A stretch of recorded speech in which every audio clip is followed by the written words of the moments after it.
test for politicians 75 or up, at least those seeking the presidency. Well, the idea is being taken very seriously by Congressman Scott DesJarlais, Republican of Tennessee, House GOP Doctors Caucus member. A new bill that would mandate cognitive tests for presidents. Hey, first of all, Congressman, welcome. How are you? Doing great, Greg. Thanks for having me on, and thank you for your service to our country. Oh, thank you, sir. All right, so tell us, how would this work? You have this joint resolution that would require, just do me a favor, take us through it, and why do you think this is a good idea?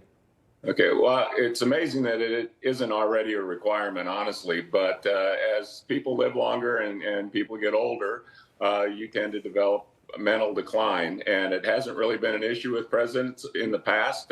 When Reagan was president, he was determined to be maybe a little too old, or people accused him of that. But now, over the past 5 to 10 years, we've seen presidents that have started in their 70s, and in Joe Biden's case, just turned 80. So I don't really agree with Nikki Haley that 75 should be a cutoff. I think that all candidates for president or vice president, and frankly, Supreme Court judges, senators, congressmen, should all be able to demonstrate cognitive competency. And it shouldn't be a test that concerns really anyone to take. Well, it looks like Joe Biden would fail any such test. We just saw him stumbling, and it's kind of sad.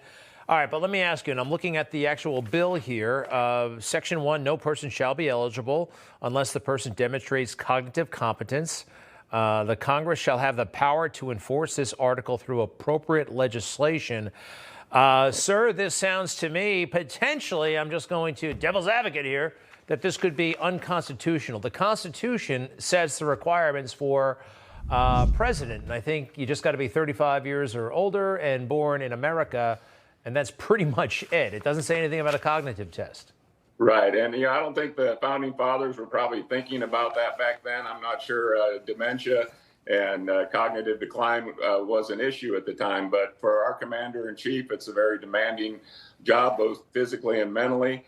And Jamie Raskin, congressman that I serve with, suggested that we have similar legislation about 5 years ago, and I think he was referring to President Trump at the time, but really this should be a nonpartisan issue. I don't think that anyone in America, regardless of political parties, thinks that we should have a president or vice presidential candidate that can't pass a competency test. We know that they do physical exams. President Biden was just called a vibrant 80-year-old, which is a lot different than a vibrant 50-year-old or 40-year-old. So physicians can say one thing, but as you said, the devil's in the details, and being able to make this fair so it's not politically targeting any one candidate or party is going to be complicated. And yes, the Constitution states that. That's why we would have to amend the Constitution to include this. Yeah, and that is very complicated and very challenging. You got to get all the states involved, Constitutional Convention. Hey, but President Trump is, I think he might be down with this. Listen to this while he was president, talking to a doctor. Go back to that question and repeat them. Can you do it? And you go, person, woman, man, camera, TV. They say, that's amazing. How did you do that? I do it because I have a good memory, because I'm cognitively there.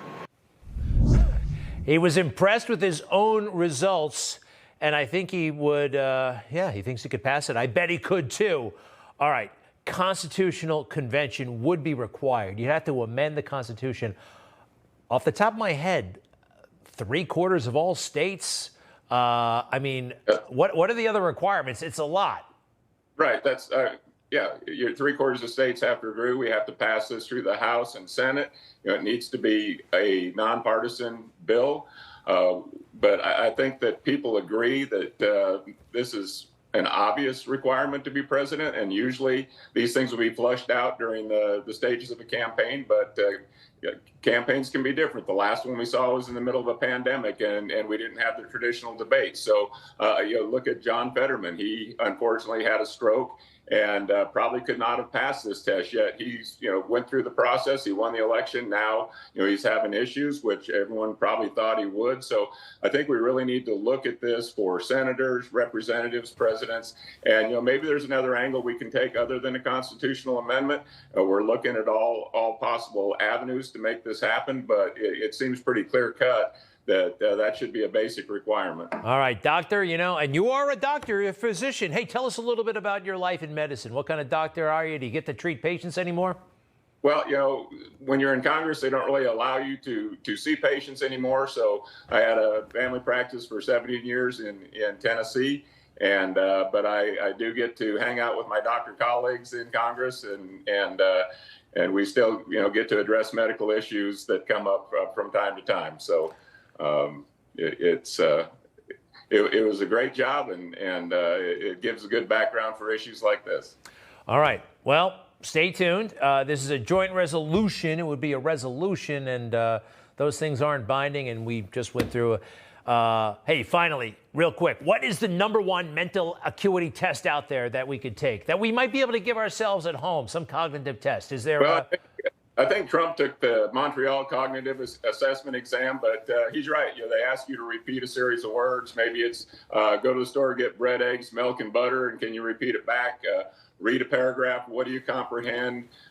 Just various numerical exercises. So you can Google cognitive tests, you can take them, but most people shouldn't be intimidated by that. It seems like it should be a pretty obvious requirement, but sometimes you have to codify these things in law. I'm Googling it right now, and there it is. You're right, the Montreal Cognitive Assessment Test, digital form. I'm going to take it during the commercial break. I hope I'm qualified. Congressman DesJarlais, we appreciate it, Republican from Tennessee. Thank you, sir. We'll be right back.